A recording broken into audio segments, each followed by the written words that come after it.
Greetings, friends of liberty. When we gaze all about us today in 1793, unable to avert our eyes from the enormous revolution occurring across the Channel, the stewpot of French politics boiling away even more vigorously than before, so much so that it threatens to hurl its lid onto the floor and spread the contents across the rest of the European kitchen. Yes, if we allow my strained analogy, a question naturally arises. What is to become of the illusory belief that kings and monarchs rule by divine right, as they've claimed for over a millennium? Foremost, perhaps, among these believers was Louis XIV, who justified divine rule by quoting Psalm 82:6. I said, "Ye are gods." Secondly, not surprisingly, since the French apple doesn't fall very far from the tree, we have Louis XIII, who said upon refusing the resignation of his minister Richelieu, "Since you have been with me, all has gone well under the divine blessing." Turning to English history, we have the unfortunate example of James I, who called kings God's lieutenants on earth, Charles I, who thought he answered not to Parliament but God alone, Henry VIII, who, using the royal we, proclaimed, "We are, by the sufferance of God, King of England," and finally, Richard III, who, if Shakespeare is to be believed, said, "The breath of worldly men cannot depose the deputy elected by the Lord." And there were innumerable others, such as, for example, Peter the so-called Great and Ivan the very, very terrible. Perhaps they did rule by God's imprimatur, but then 'twas a dreadful God indeed. The practical problem for the future of this illusion is that the growing popularity of democracy. Some of the milestones of this transition at the political level have been: A. In England, the two prime ministerships of Robert Walpole, who championed the rights of Parliament. B. In 1766, Sweden, passing the first ever Freedom of the Press Act, which sadly we in England were slower to emulate. C. 10 years later, the American Revolution, with their Declaration of Independence and Constitution in 1787. And D. Now, hopefully the French Republic, if they can keep it. However, aside from the legal and political milestones just mentioned, we have the intellectual as well. John Locke's two treatises of government, which laid an insuperable foundation for individual property rights and thus contested the right of a monarch to rule without popular consent. B. In 1748, we have Montesquieu's The Spirit of the Laws, advocating a separation of powers and thus giving structure to the whole American constitutional experiment. C. In 1762, Rousseau's The Social Contract, postulating a general will of the people which need be represented. And D. Last but not least, of course, Thomas Paine's Common Sense, published in 1776. All these created an intellectual ferment for democracy, which we are seeing playing out today in Le Pays de Fromage. Now, if we turn from instances of a doomed illusion in my own century to those in your own modern civilization of the 21st century throughout the Anglosphere, we find today, under review, Sigmund Freud's 1927, The Future of an Illusion, Freud's most philosophical examination of the nature of religion and its prospects. How shall Freud, who is no mean creator of psychological illusions himself, illusions that have taken the West over a century to discard, fare when examining religious illusions? Let us see. Freud begins by saying that much of his life's work has been devoted to understanding the history of our civilization, and that one sometimes also feels tempted to take a glance in the other direction and ask what transformations it is destined to undergo. Freud allows that since there are only very few people who can competently survey the enormous present breadth of civilization, he will discipline himself to make a hasty retreat before a task that is too great, and promptly seek out the small tract of territory as soon as I've determined its position in the general scheme of things. By general scheme of things, Freud means civilization, and so he asks, what is civilization itself? Freud says, it includes, on the one hand, all the knowledge and capacity that men have acquired in order to control the forces of nature and extract its wealth for the satisfaction of human needs, and on the other, all the regulations necessary in order to adjust the relations of men to one another, and especially the distribution of available wealth. Freud, however, believes that civilization makes men significantly unhappy by constantly stifling their natural urges and instincts. They feeling as a heavy burden the sacrifices which civilization expects of them in order to make a communal life possible. What natural urges does civilization allegedly stifle? Freud says, among others, those of incest, cannibalism, and lust for killing. Thus, civilization has to be defended against the individual. Its regulations, institutions, and commands are directed to that task and imposed on a resisting majority by a coercive minority. Freud suggests that, after a while, the external methods of coercion that the minority used to keep the majority in line became internalized as part of most people's superego. He says, such a strengthening of the superego is a most precious cultural asset. Those in whom it has taken place are turned from being opponents of civilization into being its vehicle. Now, religion, he claims, with its many taboos, has been a key part of this suppressional process. The gods were imagined to watch over the fulfillment of the precepts of civilization, threatening to send people to heaven or hell if they disobeyed, for example, the Ten Commandments. As well as constraining men's instincts, religion supposedly provides them with the comfort of imagining that a superior being is protecting them from nature, just as our Father protected us and satisfied our wishes when we were helpless. The criterion for distinguishing religious from scientific beliefs is the following. He says, some ideas can be tested for their truth value, like whether the Bodensee, a lake which borders the Alps, exists. In other words, you can travel to the Bodensee and see that it exists.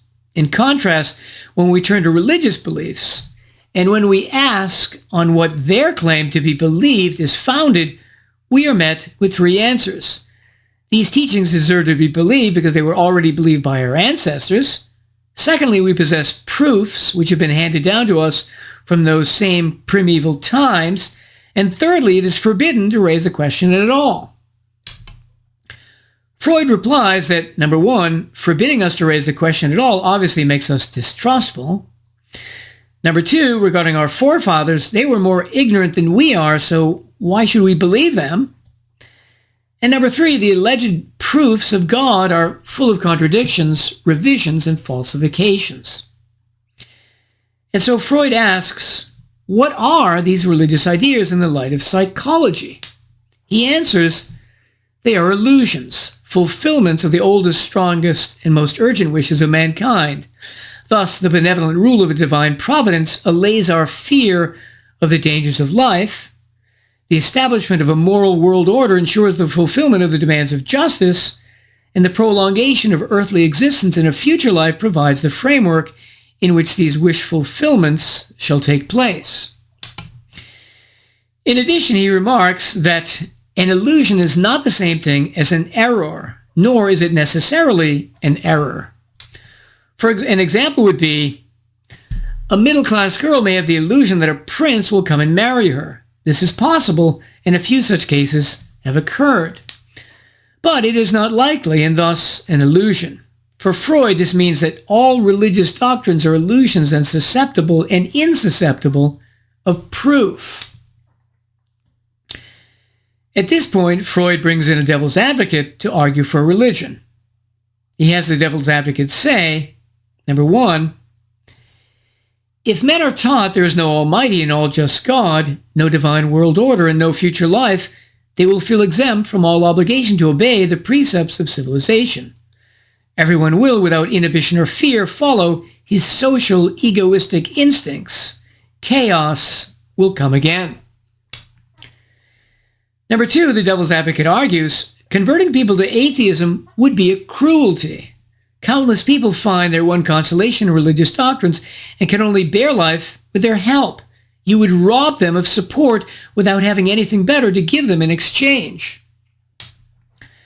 Finally, number 3, the devil's advocate says, and it is very strange indeed, it is the height of inconsistency, that a psychologist who has always insisted on what a minor role is played in human affairs by the intelligence, as compared with instincts, should now try to rob mankind of a precious wish fulfillment.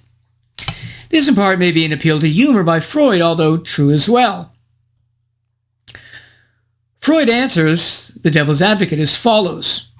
What a lot of accusations all at once, but I am ready with rebuttals, and what is more, I shall assert that civilization runs a greater risk if we maintain our present attitude to religion than if we give it up. Number 1. Regarding the lack of religion potentially making men immoral, he allows that religion has clearly performed great services for civilization. It has contributed much towards the taming of the asocial instincts. Has it made men more moral? It is doubtful whether men in general were happier at a time when religious doctrines held unrestricted sway. More moral they certainly were not. The priests, whose duty it was to ensure obedience to religion, met them halfway. One sinned, and then one made a sacrifice or did penance, and then one was free to sin once more. The priests could only keep the masses submissive to religion by making such large concessions.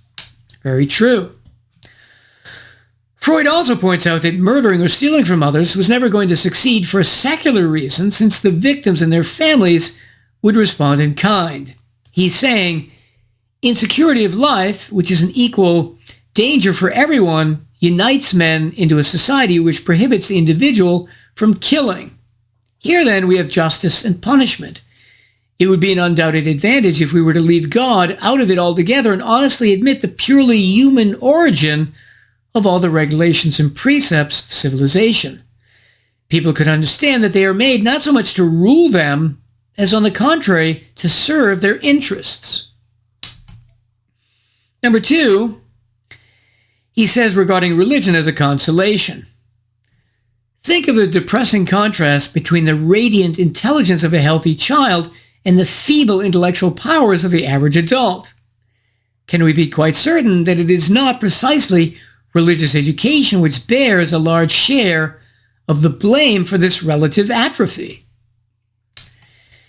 This, quite bluntly, is Freud saying that because society indoctrinates children with religion from an early age, and because adults use religion as a consolation, the average adult is much dumber than you would expect, given how bright-eyed and bushy-tailed children are.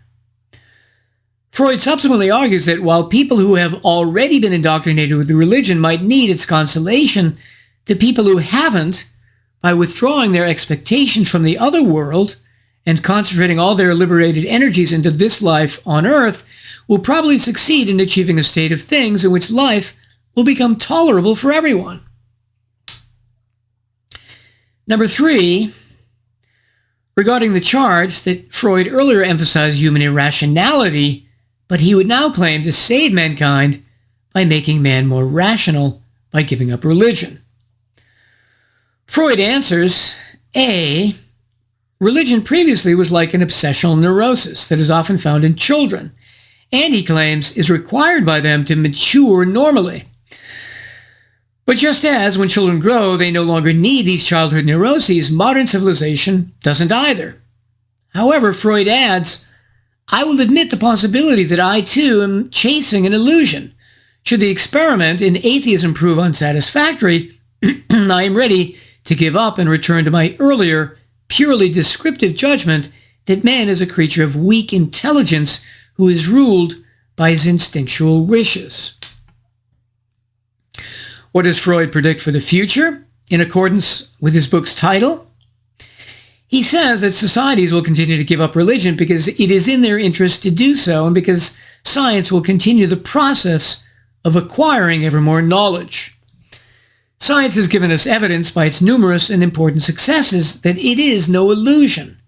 New generations who have been brought up in kindness and taught to have a high opinion of reason and who have experienced the benefits of civilization at an early age will have a different attitude to it. They will feel it as a possession of their very own and will not be able to do without coercion. Let's turn now to examine how much Freud got right and how much wrong. Overall, as we shall see, I'd give him a C+. Number 1.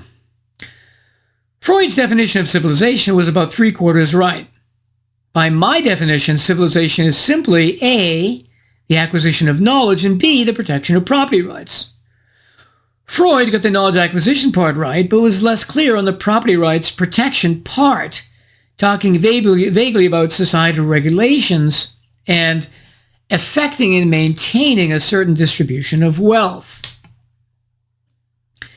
Number 2, Freud was right to recognize that savage tribes are at such a low level of knowledge that they can't help but think of inanimate objects such as mountains, rivers, or trees having souls, spirits, or personalities. He says, primitive man has no other way of thinking. It is natural to him to project his existence outward into the world. It is his only method of comprehension. Number 3. But Freud is very wrong to imagine, as he does in his earlier 1913 book, Totem and Taboo, that a tribal horde first killed a taboo animal in an annual ritual, then progressed to killing their father figure, chief, and that the memory of this primal murder was passed down to all subsequent offspring genetically. Freud says the store of religious ideas includes important historical recollections. Men knew that they had disposed of their father by violence, and in their reaction to that impious deed, they determined to respect his will henceforward. Freud claims that the rites subsequently engaged in after this primal murder and the resulting guilt felt by subsequent generations were the origins of religion. Freud is quite deluded himself here, despite claiming, my work is a good example of the particular contribution which psychoanalytic discussion can make to the solution of the problem of the origin of religion. Number 4. Is there any evidence, as Freud claims, and 3 years later makes it his 1930 book, Civilization and Its Discontents, that people have numerous instincts that would impel them to violate the rights of others? Instincts such as cannibalism, lust for killing, and incest? No. Did, for example, the American murderer and cannibal Jeffrey Dahmer represent all of us and our instincts? No, Jeffrey Dahmer represented psychopathology, not biological or statistical normality.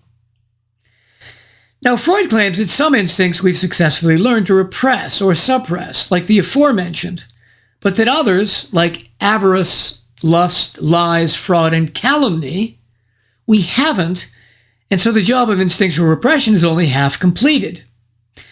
But what he misunderstands is that the rights violations of incest and murder we punish simply because we recognize them as rights violations, whereas lying, avarice, and calumny we don't legally because they're purely moral, not legal matters. So contrary to his suggestion, society correctly refuses to legislate morality here. Number 5.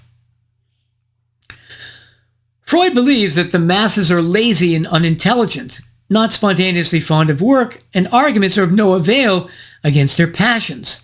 It does not seem that if coercion were to cease, the majority of human beings would be prepared to undertake to perform the work necessary for acquiring wealth.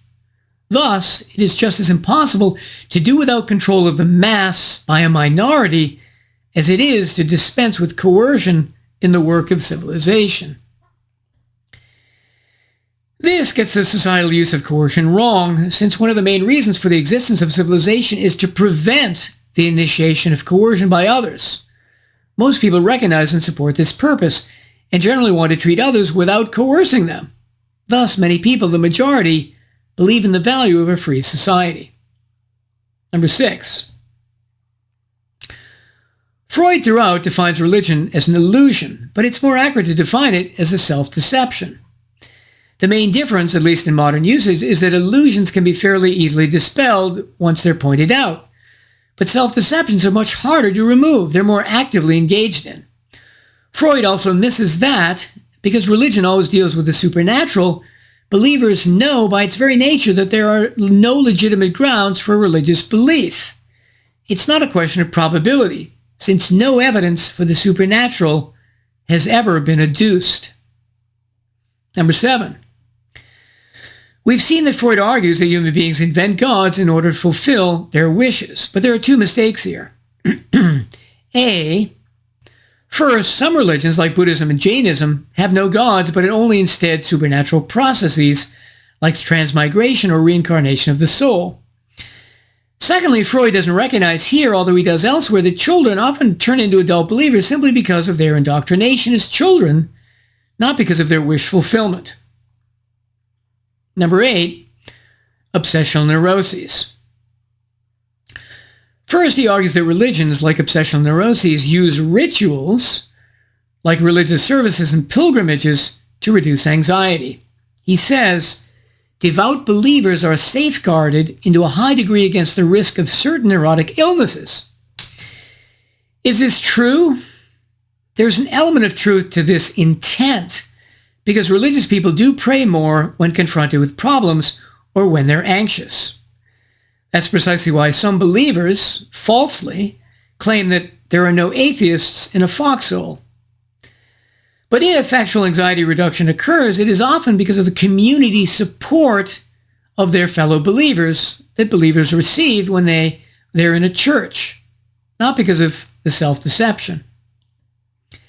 But Freud also believes, as we've heard, that children outgrow their obsessional neuroses, which temporarily function to repress their natural instincts. As Freud says, a turning away from religion is bound to occur with the fatal inevitability of a process of growth. And we find ourselves at this very juncture in that phase of development. This analogy appears partly false, at least, because while children feel stressful and even anxious about various issues, as modern studies show, they don't have childhood neuroses to begin with, so can outgrow them. Number 9, finally, Freud claims that art serves as nothing else does to reconcile a man to the sacrifices he has made on the behalf of civilization. This is completely bogus. Great works of art help us see and experience various aspects of reality better, expanding our spiritual world enormously, and don't necessitate renouncing anything. So there we have it. Freud understands that civilization depends on increasing our level of knowledge, and that religion is self-deception, he calling it an illusion, but he falsely believes that A, tribal memories can be passed on genetically, B, the guilt from killing our tribal patriarch is the origin of religion, C, that children have and need to experience specific childhood neuroses, D, that religion was historically productive in stifling our alleged natural instincts, and E, that the value of art involves the satisfaction experienced in renouncing our evil desires and instincts. Happy for my part that England, France, and many other countries seem to be renouncing the illusory belief in the divine right of kings, and hoping that this trend can continue, I bid you well and remain the Scarlet Pimpernel.